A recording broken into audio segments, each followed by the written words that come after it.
అపోస్తుల కార్యములు 23వ అధ్యాయము చదువుకుందాం.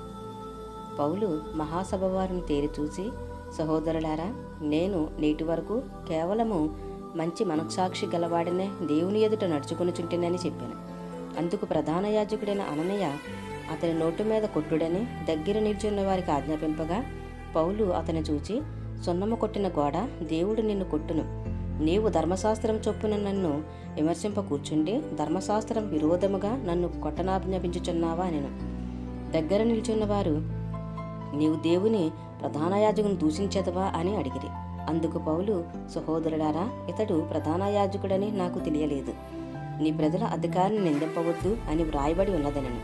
వారిలో ఒక భాగము సద్దుకైలను మరి ఒక భాగము పరిశీలనై ఉన్నట్టు పౌలు గ్రహించి, సహోదరులారా, నేను పరిసేయుడును, పరిశీల సంతతి వాడును.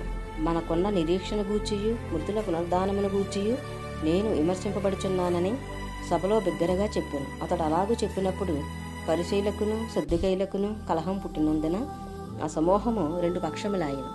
సద్దుకైలు పునరుద్ధానము లేదనియు దేవదూతనైనను ఆత్మైనను లేదనియు చెప్పుదురు, గాని పరిసయ్యులు రెండునూ కలవని ఒప్పుకుందురు. అప్పుడు పెద్ద గొల్లు పుట్టెను. పరిశీల పక్షముగా ఉన్న శాస్త్రుల్లో కొందరు లేచి, ఈ మనుషుని యందు ఏ దోషమును మాకు కనబడలేదు. ఒక ఆత్మయను దేవదూత అయినను అతనితో మాటలాడి ఉండవచ్చునని చెప్పుచూ తడువులాడిరి. కలహం ఎక్కువైనప్పుడు వారు పౌలును చీల్చివేయుదురేమో అని సహస్రాధిపతి భయపడి, మీరు వెళ్ళి వారి మధ్య నుండి అతన్ని బలవంతముగా పట్టుకుని కోటలోనికి తీసుకురండని సైనికులకు ఆజ్ఞాపించాను. ఆ రాత్రి ప్రభు అతని యొద్ద నిల్చుండి, ధైర్యముగా ఉండుము, యెరూషలేములో నన్ను గూర్చి నీవెలాగ సాక్ష్యమిచ్చుతువో అలాగున రోమాలో కూడా సాక్ష్యం ఇవ్వవలసి ఉన్నదని చెప్పాను. ఉదయమైనప్పుడు యూదులు కట్టుకట్టి తాము పౌలును చంపు వరకు అన్నపానం పుచ్చుకొనమని ఒట్టు పెట్టుకునిరి.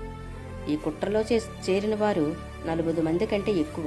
వారు ప్రధాన యాజకుల యొద్దకును పెద్దల యొద్దకు వచ్చి, మేము పౌలును చంపు వరకు ఏమియు రుచి చూడమని గట్టిగా ఒట్టు పెట్టుకుని ఉన్నాము.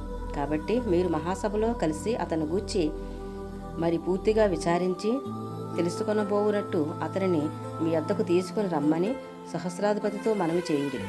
అతడు దగ్గరకు రాకమునిపే మేము అతను చంపుటకు సిద్ధపడి ఉన్నామని చెప్పిరి. అయితే పౌలు మేనలుడు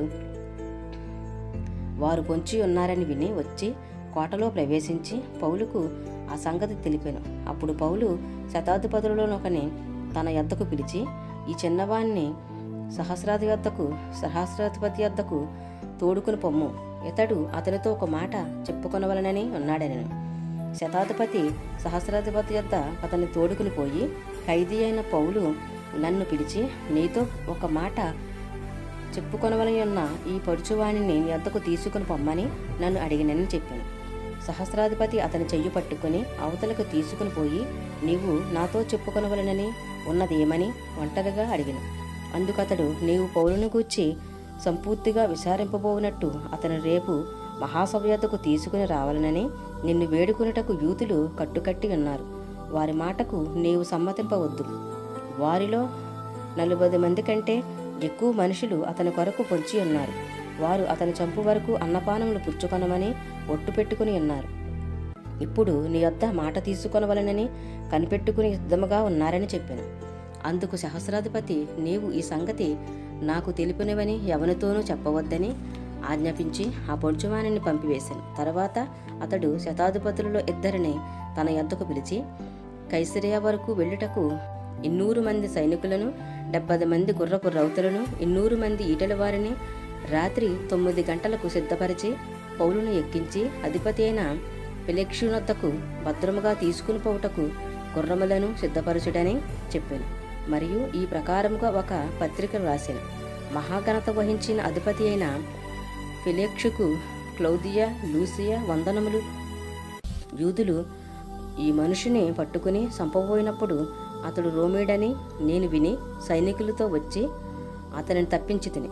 వారు అతని మీద మోపిన నేరమేమో తెలుసుకొనగోరి నేను వారి మహాసభ యొద్దకు అతను తీసుకుని వచ్చి తిని.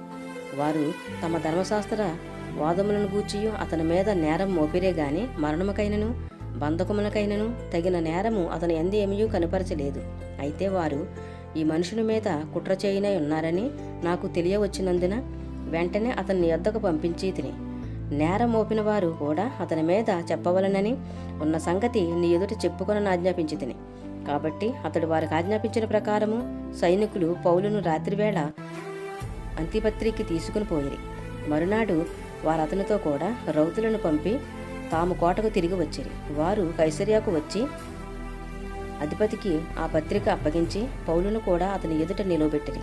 అధిపతి ఆ పత్రిక చదివినప్పుడు అతడు ఏ ప్రదేశపు వాడిని అడిగి అతడు కిలికియావాడని తెలుసుకుని, నీ మీద నేరము మోపువారు కూడా వచ్చినప్పుడు నీ సంగతి పూర్ణముగా విచారించునని చెప్పి హేరోదు అధికార మందిరములో అతనిని కావలియందు ఉంచవలనని ఆజ్ఞాపించాను.